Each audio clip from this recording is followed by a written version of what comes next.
The tragic loss of 21 innocent lives due to the consumption of cough syrup has caused a fear across the nation.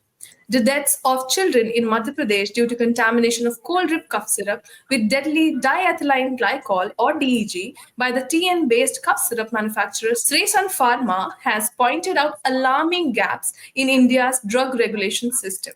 It has also sparked it has also sparked heated debate over accountability, particularly with the controversial arrest of Dr. Praveen Soni, the pediatrician who had prescribed the syrup to a few children. We are joined by Dr. Kafeel Khan, a renowned senior pediatrician, to talk more Thank, on this particular issue. Thank you so much, Dr. Kafeel, for joining us. thank you for giving me this opportunity. Sir, so my first question is like we are aware of how DEG contamination in cold reef cough syrup had led to the loss of 21, lives of Yes. 21 kids in the country, and there have been earlier events also, like in Gambia and others, where cough syrup Yes. adulteration has led to loss of lives. So, do we have a system in place for doctors to check on these medicines and cough syrups that could have prevented this incident? Yes, yes. There is two systems. One is a state regulation, and other is a central regulation. There is central CDSCO that they Hmm. control, and regulatory of India also do checks and balance. But the thing is that doctors, they don't get the notification as the CDC or state control put it like that. There is no active recall system, centralized system that every doctor has to they'll get to know with that. And the thing is that the responsibility goes to the regulators only. How the doctors who is writing in the clinic a prescription to any child know what is contamination, because the problem is not about the combination drugs which is banned by the drug regulatory authority of India. It is about, we are talking about contamination, and that is a lab testing. How the doctor will do lab testing sitting in the OPD about the formula. So this is onus goes totally on the drug regulatory authority of India. Right, right. So coming to Union Health Ministry now, Union Health Ministry has advised against prescribing cough syrup to children under 2 years. Based on your experience, what alternative, like with which are evidence-based treatment methods, would you recommend for managing cough and cold in young children to avoid over reliance on such, cough formulations? See, when we were trained as a postgraduate in pediatrics, our teacher used to tell us that a common cold cough is a normal phenomena in a child less than 5 years. 4 to 6 times they will get in a year, and that because their adaptive immunity is coming, and they're coming to this world, and the getting immunity is just getting more viruses and more exposure. So they used to say that if you treat a common cold cough, it will go in 1 week. If you don't treat, it will go in 7 days. So whether you treat or not, it is not shorten the distance. Now the thing is that coming to the combinations drugs that we should never use. What are the alternative? I tell all my juniors when I teach. I am a associate professor. I teach medical students. I always teach my students that you should don't prescribe cough syrup, especially the central cough suppressant, like dextromethorphan.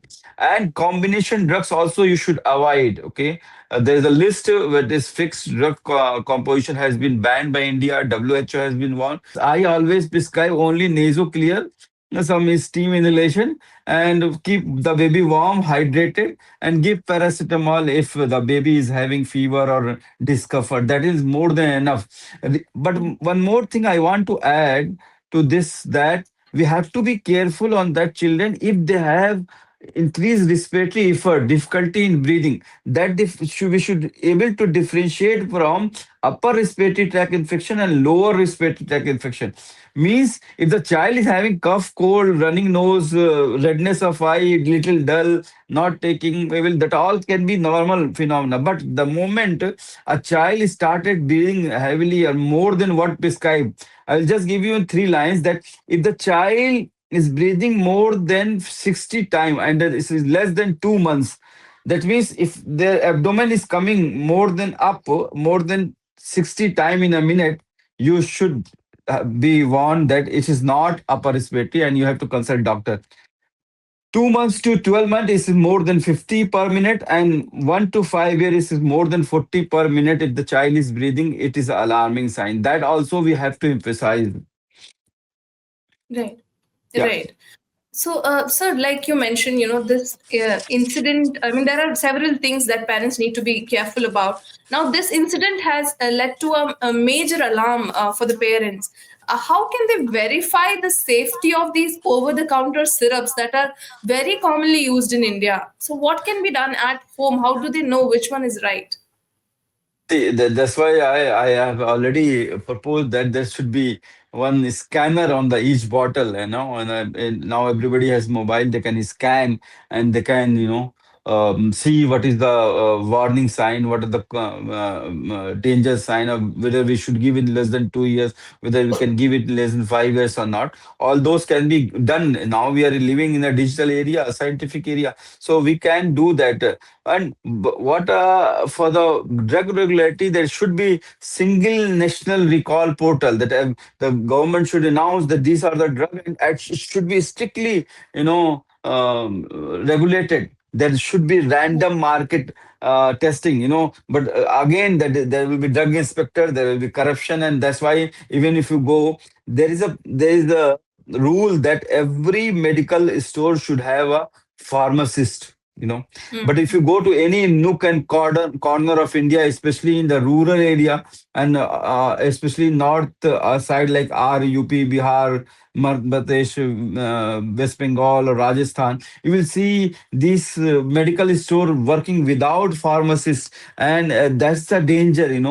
And there is a data also. I agree with that. There is a dirty fishes in my system also, in my profession also. Drug doctors and pharma nexus are very huge. The freebies and whatever you say, it is compelling them to write medicine. But there is a data which says that out every third parents, that is range is from 46% to 70% of parents, they buy over the counter cough syrup without prescription. That also we have to aware about that. Right, right.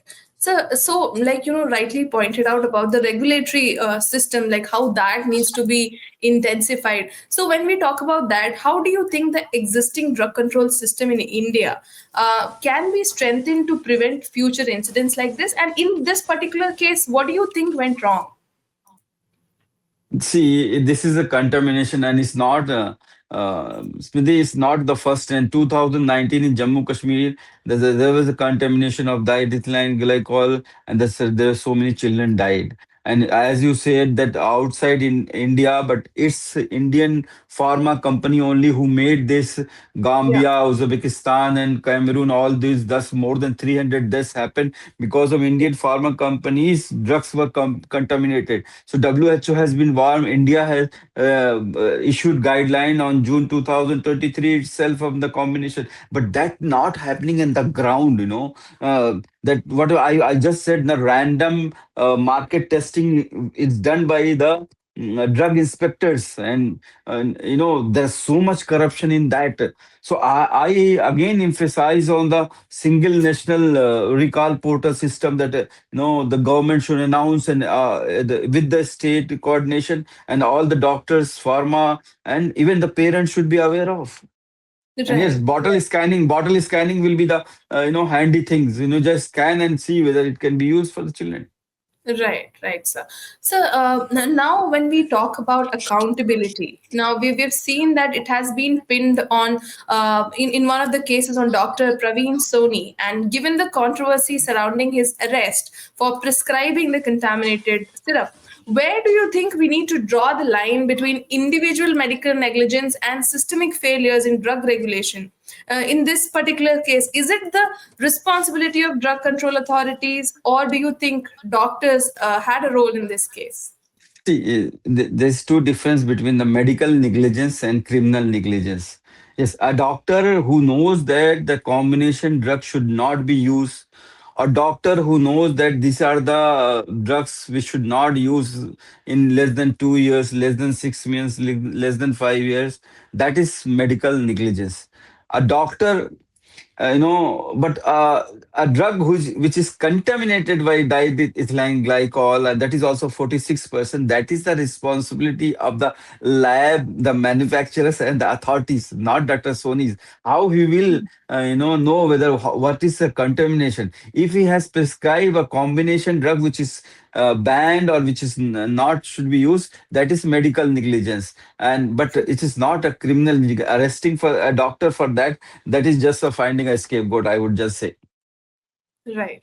Thank you so much, sir, for One, sharing one your more thing insights. I wanted Yes. to tell the audience Yeah. through this. There is a vaccine, influenza vaccine, not very effective, but is very effective in term of in less than 2 years or less than 5 years to decrease the number of episode in a year and the severity and duration of the common cough cold. Influenza vaccine, you can give it to a child every year, and I think that is the safe way. Thank you. Method. Yeah. Thank you, sir. Thank you, sir. Thank you for your inputs. Thank you so much. Thank you. Thanks a lot.